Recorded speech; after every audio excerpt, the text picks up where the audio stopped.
Takin Care of Biz. Amanda Zurawski.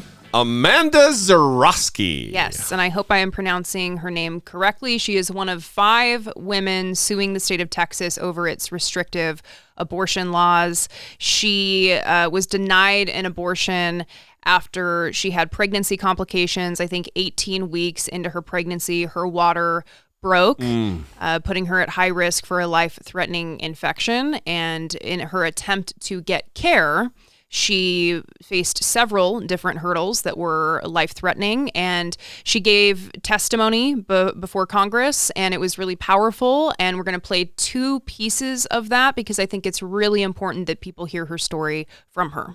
My doctors didn't feel safe enough to intervene as long as her heart was beating or until I was sick enough for the ethics board at the hospital to consider my life at risk. I shouldn't have had to wait in anguish for days for the inescapable ill fate that awaited. But this was August 2022 in the state of Texas, where abortion is illegal unless the pregnant person is facing a life-threatening physical condition aggravated by, caused by, or arising from a pregnancy. People have asked why we didn't travel to a state where the laws aren't so restrictive. But we live in the middle of Texas, and the nearest sanctuary state is at least an 8-hour drive. Developing sepsis, a condition that can kill in under an hour, in a car in the middle of the West Texas desert or on an airplane, is a death sentence. And it's not a choice we should have even had to consider in the first place. So all we could do was wait. I cannot adequately put into words the trauma and despair that comes with waiting to either lose your own life, your child's, or both. For days, I was locked in this bizarre and avoidable hell.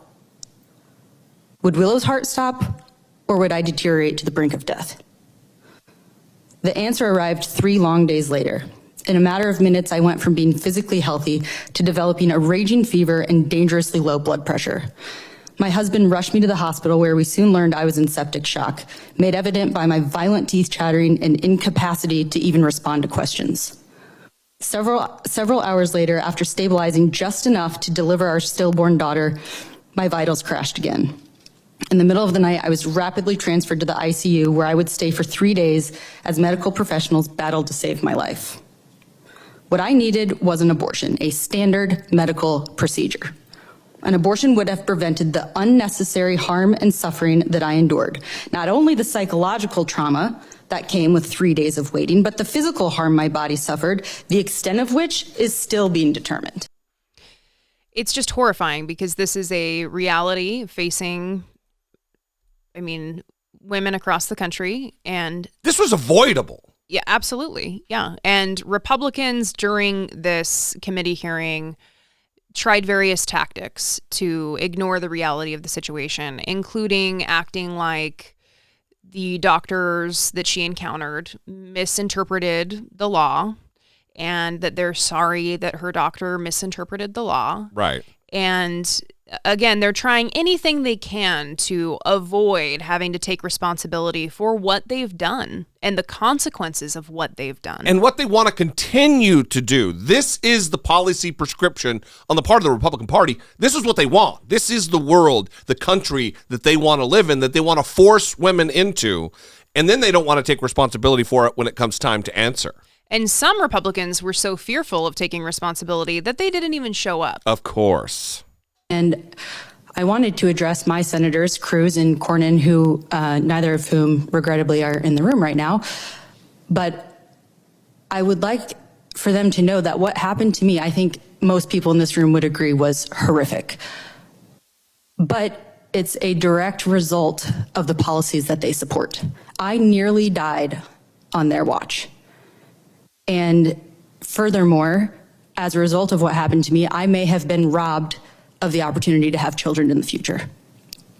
And it's because of the policies that they support. What happened to me was horrible, but I am one of many. And quite frankly, I'm lucky. I'm lucky that I have a husband that could take me to the hospital. I don't have other children that I had to worry about finding health care for. I have a job that was understanding that allowed me to grieve for 3 days as I waited to almost die. What about all of the women that don't have those same opportunities, that don't have access to health care, that don't have health insurance, that don't have a partner? What about them? I think it's so important to highlight all of that too. Yeah. All of the people who are out there in situations where they don't have a choice. They can't travel. They don't have the funds. They don't have the support. They don't have the infrastructure in their lives to be able to afford them the opportunity to get out, get help. And that means they'll die. And there's probably more of them than there are of Amanda here. Mm-hmm. Like, it's very common to not have the resources to be able to travel out of state, to have the 8 hours drive ahead of you and be able to make that. I mean, this is a dystopian type of country and policy that that the Republicans want to make a reality, and they are making it a reality all across the country. I mean, Idaho right now is just a fucking hellscape for a woman who's being told by white men how to they want to make her you have to have a baby. It's forced birth. It is insane, all based on their particular flavor of religion. So as we rapidly approach the 2024 election, these are the kinds of things that we want to keep in mind. Yeah. Regardless of how unhappy you are, disappointed, whatever you might be feeling, these are the things to keep in mind. Because if you decide to bow out, like, I'm not going to vote this time, think of Amanda. Think of the millions of Amandas that if you vote if you don't vote, or if you end up voting for Donald Trump, there are real life consequences that might not befall you, but they will befall someone. And it is important. Joe Biden might not be perfect. He's absolutely not perfect. But right now, he is the best we've got, the best shot we have at a normal, decent, empathetic country that takes care of vulnerable populations. Again, we'd love to hear from you. Thanks for joining us. 657-464-7609. Of course, you can email a voice memo from your smartphone to idoubtit@dollemore.com. One more time, we'd like to invite you to become a patron on Patreon. Go to patreon.com/idoubtitpodcast. There you can pick your tier, help produce the show, join the Patreon family. We'd love to have you.